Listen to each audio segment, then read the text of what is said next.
5 News at Noon starts now. Now on 5 News, President Trump meets with Russian President Vladimir Putin for a high-stakes summit today. What we are expecting from the peace talks in Alaska.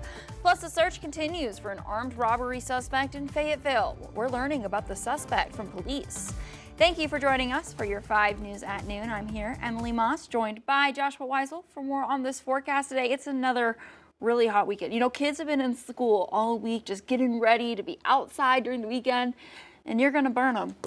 Yeah, unfortunately, it's one of those things where when the kids go out for recess, it's hot. I keep saying it's been a mild year so far, but I mean, with that humidity, it has felt the opposite of that. But overall, it's just hot and humid. We're going to continue to probably say that for the next several weeks. So if it feels like Groundhog Day when you tune in and you're like, hey, didn't you say that last week or yesterday? Answer is yes. Currently, the temperatures are in the 90s across the region. We're ranging anywhere from the lower to mid 90s, depending on where you're watching from. This is what it actually feels like. And take into consideration, the heat index is actually forecasting what it feels like in the shade. So it does probably feel a little bit warmer than that, anywhere between 99 to 105 across the area. So it's pretty hot out there so far. We do have some heat alerts for today and tomorrow across portions of northwest Arkansas and the River Valley. If you're not included in this, it is still hot in your area regardless, so protect yourself from that heat.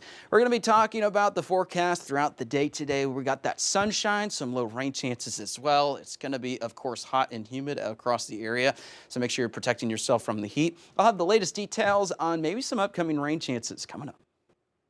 Thanks, Joshua. Right now, Fayetteville police are looking for an armed robbery suspect. Thursday evening, a man entered a business on North Mall Avenue, showed a weapon, and demanded money from an employee. Here's a photo now that police shared from the suspect. They described him as wearing black shorts, a white tank top, and white shoes. He could be carrying a green backpack. Police say the suspect is armed and dangerous, and they ask that anyone with information gives them a call. In Fort Smith, Phase 2 water restrictions have been lifted. The city says that Phase 1 water conservations are still in effect. The city continues to work to restore Fort Smith's in-town reservoirs and storage tanks to fill capacity after a recent water main break. Phase 1 water conservation measures remain in effect until tanks are back to normal operating levels. The Arkansas Department of Health is set to cut 30 jobs by November. The agency says it's due to budget and operations needs. A spokesperson tells us the cuts are expected to save almost $3 million. ADH says affected employees were notified last week. This isn't the first round of job cuts by ADH this year. They eliminated an additional 15 jobs in March after the federal government's DOGE terminated grants. Today, a big move from the Arkansas Department of Transportation. Officials are rolling out a brand new road safety and education curriculum for students across the state.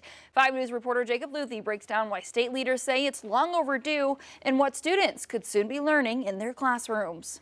It's the first program of its kind here in the state. The Arkansas Department of Transportation is trying to educate students and soon-to-be drivers in the classroom before they even get behind the wheel. Here's video directly from RDOT showing what the learning materials will look like.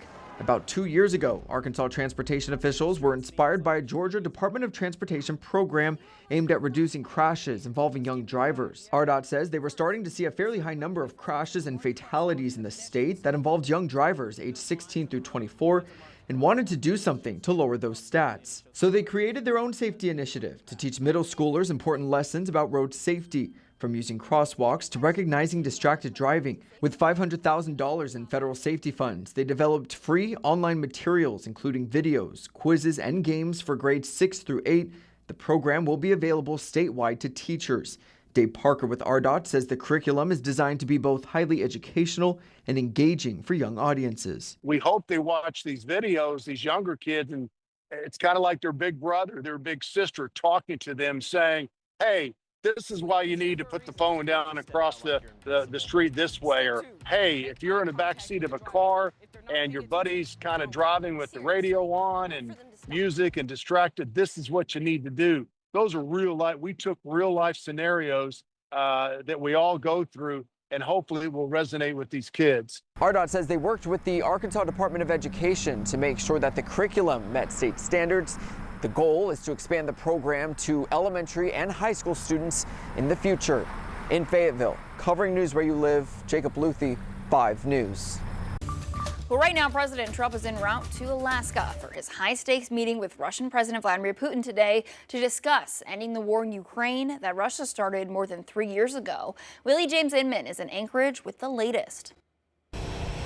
After boarding Air Force One on his way to Alaska, President Trump warned of very severe consequences if today's summit with Russian President Vladimir Putin does not go well. It will be very severe. I'm not doing this for my health. The president said discussions about territory will come up during the high-stakes face-to-face meeting, but stressed it's Ukraine that will make the final decision. But I'm not here to negotiate for Ukraine. I'm here to get them at a table. For Ukraine and other Western allies, the best-case scenario would be for Putin to agree to a ceasefire today, which would pave the way for more detailed talks about ending the war. European leaders quietly worry that Trump will be swayed by Putin. Russia's air assaults on Ukraine have only grown more intense since Trump took office, even as Putin claims to want peace. From Putin's perspective, he wins just by having the meeting. CBS News contributor and former U.S. ambassador to Russia, John Sullivan, has taken part in previous negotiations with Putin. For President Trump, he's got to guard against making concessions to Putin that are going to alienate our European allies and really do political damage to himself here in the United States. Ahead of the summit, protesters took to the streets of Anchorage and expressed skepticism that the meeting will go well. Willie James Inman, CBS News, Anchorage, Alaska. The two leaders are also expected to discuss possible economic opportunities during their sit-down. But President Trump said the United States will not do business with Russia until the war is settled. Tensions are flaring in Washington, D.C. as the city pushes back against President Trump's federal takeover of local law enforcement. The United States Attorney General named the head of the DEA as D.C.'s Emergencies Police Commissioner, a move the mayor and city attorney are calling unlawful. National Guard troops remain stationed across the city, mostly as a visual presence, while violent crime in the district stays near a 30-year low. Local residents and de-escalation teams warn the heavy federal presence could spark protests and complicate efforts to keep peace. The Texas redistricting standoff is at a critical point today. State Republicans are trying to redraw maps early in a way that could win their party 5 congressional seats in the midterms. State House Democrats are outside Texas to break quorum, but to give 2 conditions for their return. One is the adjournment of a special session that's underway. It's expected to happen today.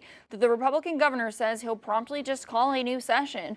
The second condition is for California lawmakers to propose their own new maps to offset the changes in Texas. Well, happening tonight, the greatest party in sports is coming to Baum Walker Stadium. The Party Animals baseball team and touring partner to the Savannah Bananas will headline the Banana Ball World Tour in Fayetteville.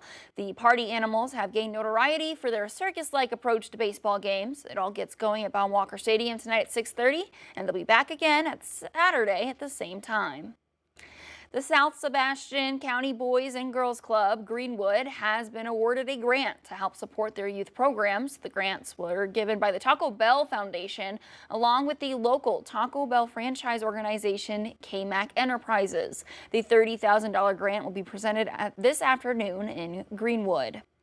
Happening this weekend, the Air and Military Museum in Fayetteville is hosting some special planes at their Warbirds Show event. 2 World War II era planes will be at the event. One is the same model used to drop the atomic bomb. The others took part in raids after Pearl Harbor.